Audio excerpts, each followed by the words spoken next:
Viewers আসসালামু আলাইকুম। অনেক শুভকামনা দিয়ে শুরু করছি। আজকে মূলত কথা বলবো বিশেষ মুহূর্তে পুরুষ যৌনাঙ্গ বা পুরুষ লিঙ্গের শিথিলতার কারণ বা এর প্রতিকার নিয়ে।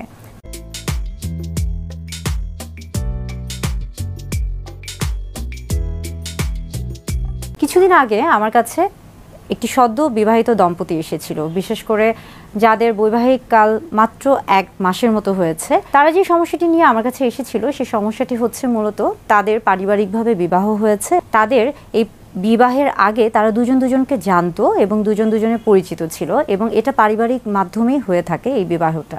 এবং বিবাহের আগে কিন্তু তারা মানসিকভাবে প্রস্তুত ছিল যে তাদের মধ্যে একটা সুন্দর একটা সম্পর্ক বা তারা একটা পবিত্র বন্ধনে আবদ্ধ হতে যাচ্ছে। কিন্তু তারা যখন বিবাহ করলো তখন খেয়াল করলো যে পুরুষের ক্ষেত্রে বিশেষ করে দেখা যাচ্ছে যে যখন তিনি বিশেষ মুহূর্তে যাচ্ছেন তখন তার লিঙ্গ উত্থান হচ্ছে না এবং শিথিল হয়ে যাচ্ছে। আবার তিনি এসে আমাকে বলেছেন যে হয়তোবা তার মধ্যে উত্তেজনা কাজ করছে, আগ্রহ কাজ করছে এবং লিঙ্গ উত্থান হচ্ছে, কিন্তু কিছুক্ষণের মধ্যেই তা আবার শিথিল হয়ে যাচ্ছে এবং সেটা দেখা যাচ্ছে যে অনেক সময় যোনিপথে প্রবেশের আগেই শিথিল হয়ে যাচ্ছে, আবার অনেক সময় যোনিপথে প্রবেশের পরপরই শিথিল হয়ে যাচ্ছে।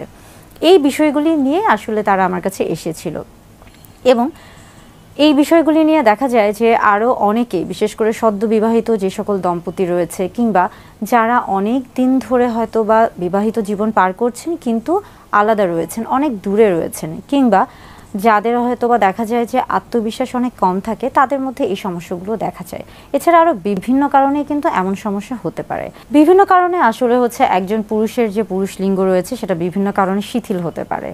অনেক সময় দেখা যাচ্ছে যে একজন পুরুষ যখন বিশেষ করে মানসিকভাবে প্রস্তুত না, হয়তোবা তিনি মানসিকভাবে প্রস্তুত কিন্তু তার মানসিক অবস্থাটা কিভাবে আছে, অর্থাৎ সে কি স্বাভাবিক অবস্থায় আছে, তার যে মানসিকভাবে তার যে যৌন চাহিদা বা যৌন ইচ্ছা বা যৌন যে স্বভাব, এটা কি আসলে স্বাভাবিক নাকি অস্বাভাবিক, বা এটা কি সাধারণ নাকি অসাধারণ, এই বিষয়গুলিকে আসলে বুঝতে হবে।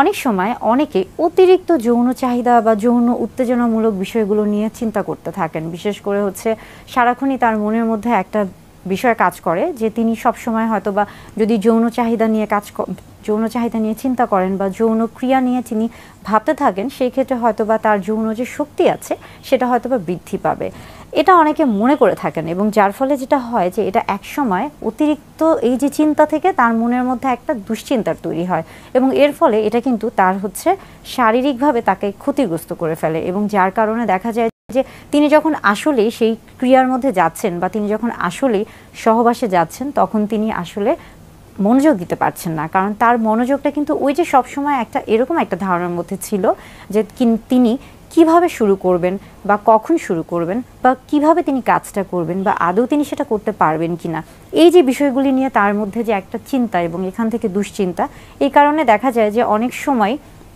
ঠিক বিশেষ মুহূর্তে উত্তেজনা কাজ করলেও শিথিল হয়ে যাচ্ছে বা লিঙ্গের উত্থান হচ্ছে না, শিথিলতা হচ্ছে। এটা যেমন মানসিক দিক থেকে। আবার আমরা যদি শারীরিক দিক থেকে চিন্তা করে থাকি, সেই ক্ষেত্রে আসছে যে একজন মানুষ যদি বিভিন্ন কারণে শারীরিক দিক থেকে আসলে ক্ষতিগ্রস্ত হতে পারে বা বিভিন্ন কারণে শারীরিক সমস্যার জন্য তার লিঙ্গের এই যে শিথিলতা হতে পারে। যেমন প্রথমে আমরা বলতে পারি যে তিনি যদি বিভিন্ন রকমের কোমরবিড কন্ডিশনে ভুগে থাকেন, অর্থাৎ দেখা যাচ্ছে যে তিনি অনেক দিন ধরে ডায়াবেটিসে আছেন, উচ্চ রক্তচাপে আছেন, কিংবা তার কিডনির সমস্যা বা হৃদরোগের সমস্যা কিংবা লিভারের সমস্যা বা জটিল কোনো রোগের তিনি অনেক দিন ধরে আক্রান্ত, যার কারণে কিন্তু এই সমস্যার সম্মুখীন হওয়া খুবই স্বাভাবিক। আবার অনেকের ক্ষেত্রে দেখা যায় যে অনেকে আছেন বিভিন্ন রকমের ওষুধ গ্রহণ করছেন এবং সেই ওষুধগুলোর হয়তোবা পার্শ্ব প্রতিক্রিয়ার কারণেও তার এই সমস্যা হতে পারে। আবার দেখা যায় যে অনেকের ক্ষেত্রে, বিশেষ করে পুরুষদের মধ্যে অনেকেরই একটা সময় গিয়ে কিন্তু হরমোনের তারতম্য দেখা যায়। অনেকের ক্ষেত্রে বা অনেকের শরীরে টেস্টোস্টেরন হরমোন কমে যাচ্ছে, আবার অনেকের শরীরে প্রোল্যাকটিন যেমন বেড়ে যাচ্ছে তেমনি এস্ট্রাডিওল বেড়ে যাচ্ছে, বা থাইরয়েড হরমোনেরও একটা তারতম্য দেখা যাচ্ছে। এই যে বিষয়গুলি, এগুলোর কারণেও কিন্তু লিঙ্গের শিথিলতা হতে পারে। আবার দেখা যায় যে অনেকের মধ্যেই বিশেষ করে স্নায়ুতন্ত্রে বা স্নায়ুকোষে বা শির দ্বারাতে বিভিন্ন রকমের সমস্যা থাকে, প্রোস্টেট গ্ল্যান্ডের সমস্যা থাকে, এর ফলেও কিন্তু এই যে লিঙ্গের শিথিলতা এটা হতে পারে। অর্থাৎ বিভিন্ন কারণে বিশেষ মুহূর্তে লিঙ্গের শিথিলতা হতে পারে, তবে সেই কারণগুলিকে জানতে হলে বা সেই কারণগুলি থেকে নিজেকে বাঁচতে হলে অবশ্যই চিকিৎসকের শরণাপন্ন হতে হবে এবং চিকিৎসকের পরামর্শ অনুযায়ী পরামর্শ মেনে চলতে হবে।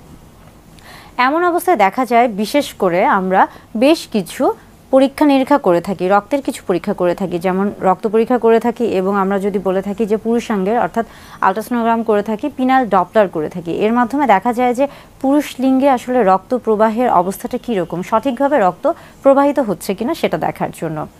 এক্ষেত্রে আমরা সবসময় বলে থাকি যে আসলে সাজেশন বা অ্যাডভাইস বা উপদেশটা কি হয়ে থাকবে। উপদেশটা মূলত বলা হয়ে থাকে যে আপনি যখন একটা সম্পর্কে যাচ্ছেন, অর্থাৎ নারী পুরুষ বা স্বামী স্ত্রী যখন একটা সম্পর্কে যাচ্ছে, প্রথমেই সবার আগে আপনার মনটাকে স্থির করতে হবে। স্বামী স্ত্রী উভয়ের মধ্যে একটা সম্মতি থাকতে হবে, আপনাকে মানসিকভাবে প্রস্তুত থাকতে হবে। অতিরিক্ত চিন্তা কিন্তু দুশ্চিন্তার কারণ হয়, তাই অতিরিক্ত চিন্তাকে বাদ দিতে হবে। এবং ফোরপ্লে কিন্তু অত্যন্ত গুরুত্বপূর্ণ। আপনি যতই আসলে চিন্তা করতে থাকেন না কেন যে আপনি কিভাবে করবেন, কখন করবেন, বা আপনাকে অনেক বেশি একটা কার্যক্ষমতা দেখাতে হবে, এই জিনিসগুলো থেকে সবসময় নিজেকে বিরত রাখতে হবে। আপনাকে সবসময় ফোরপ্লের দিকে ফোকাস করতে হবে। অর্থাৎ যে আমরা বলে থাকি যে অর্গাজমে যাওয়ার আগের যে মুহূর্তটি রয়েছে, অর্থাৎ দুজনকে স্বামী স্ত্রী উভয়কে যে যৌন উত্তেজিত করা, এই বিষয়গুলির দিকে খেয়াল রাখতে হবে। মনে রাখবেন যে আসলে সেক্স বা অর্গাজমের ক্ষেত্রে কিন্তু পেনিট্রেশন বা যোনিপথে পুরুষ লিঙ্গ প্রবেশ করানোই কিন্তু সব কিছু নয়, বরং আপনি অনেক সময় এই যোনিপথে পুরুষাঙ্গ বা লিঙ্গ যদি প্রবেশ না করান, সেক্ষেত্রেও কিন্তু আপনি আসলে যৌন উত্তেজনা বা যৌন তৃপ্তির যে সর্বোচ্চ সুখ রয়েছে সেটা কিন্তু আপনি স্বাদ গ্রহণ করতে পারেন। রিল্যাক্সেশন এক্সারসাইজ বা ব্রিদিং এক্সারসাইজ এটা খুবই গুরুত্বপূর্ণ এবং এর পাশাপাশি কেগেল এক্সারসাইজের কথাও আমরা বলে থাকি, এটাও অত্যন্ত গুরুত্বপূর্ণ। আরও গুরুত্বপূর্ণ লাইফস্টাইল মডিফিকেশন বা জীবনধারা। আমরা সবসময় বলে থাকি যে স্বাস্থ্যকর যৌন জীবনের জন্য অবশ্যই সুষম খাদ্য গ্রহণ করুন, স্বাস্থ্যকর জীবনযাপন করুন, সঠিকভাবে বিশ্রাম নিন, কিংবা আপনি যে খাবারগুলো গ্রহণ করছেন সেটা সুষম খাবার কিনা। যদি দেখা যায় যে আপনি শারীরিকভাবে কিছুটা দুর্বলতা ফিল করছেন বা অনুভব করছেন, সেক্ষেত্রে বিভিন্ন রকমের ওষুধ রয়েছে যেটা কিনা চিকিৎসকের শরণাপন্ন হয়ে তার পরামর্শে গ্রহণ করবেন। কখনোই যে কোনো কারো কাছ থেকে এই ধরনের ওষুধ গ্রহণ করবেন না, এতে হিতে বিপরীত হতে পারে। আবার বেশ কিছু কিন্তু আমরা বলে থাকি যে সাপ্লিমেন্ট রয়েছে, যেটাকে কিনা আমরা ফুড সাপ্লিমেন্ট হিসেবে দিয়ে থাকি, আপনি সেই সাপ্লিমেন্টগুলো গ্রহণ করতে পারেন। এবং সবশেষে অত্যন্ত গুরুত্বপূর্ণ সেক্স থেরাপি। সেক্স থেরাপি বেশ কয়েকটি ধাপে দেওয়া হয়ে থাকে। প্রথম ধাপে আমরা বলে থাকি যে সহবাসে লিপ্ত হবেন না। প্রথম দিকে আসলে ফোরপ্লেটা অত্যন্ত গুরুত্বপূর্ণ। স্বামী স্ত্রী দুজনকে একটু সময় দিন, দুজনের ভালো লাগার যে বিষয়গুলো রয়েছে বা দুজনকে একটু বোঝা বা দুজনের একসাথে যে কাজটা করতে ভালো লাগে সেই কাজগুলি করার চেষ্টা করুন। এবং দ্বিতীয় ধাপে আমরা বলে থাকি যে এই মুহূর্তে বা দ্বিতীয় ধাপে যেটা করতে পারেন, স্বামী স্ত্রী দুজনের ক্ষেত্রে শরীরে বেশ কিছু স্পর্শকাতর অংশ রয়েছে, সেই অংশগুলোকে স্পর্শ করতে পারেন। তবে সেই ক্ষেত্রে কিন্তু অবশ্যই জননাঙ্গকে স্পর্শ করা যাবে না।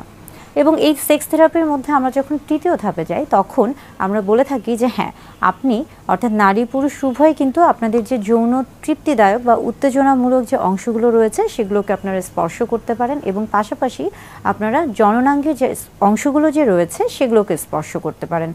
এবং সবশেষে বা চতুর্থ ধাপে আসছে যে এখানে আপনি অবশ্যই প্রত্যেকটি ধাপই করতে পারেন। অর্থাৎ এই ক্ষেত্রে আপনি স্পর্শ করতে পারেন স্পর্শকাতর অংশগুলোকে এবং যোনিপথে স্পর্শ করতে পারেন এবং এই ধাপে কিন্তু আপনি যোনিপথে লিঙ্গকে প্রবেশ করাতে পারেন এবং জননাঙ্গকেও স্পর্শ করতে পারেন। অর্থাৎ সেক্স থেরাপি অত্যন্ত গুরুত্বপূর্ণ এবং এটা কিন্তু বেশ কয়েকটা ধাপে দেয়া হয়ে থাকে।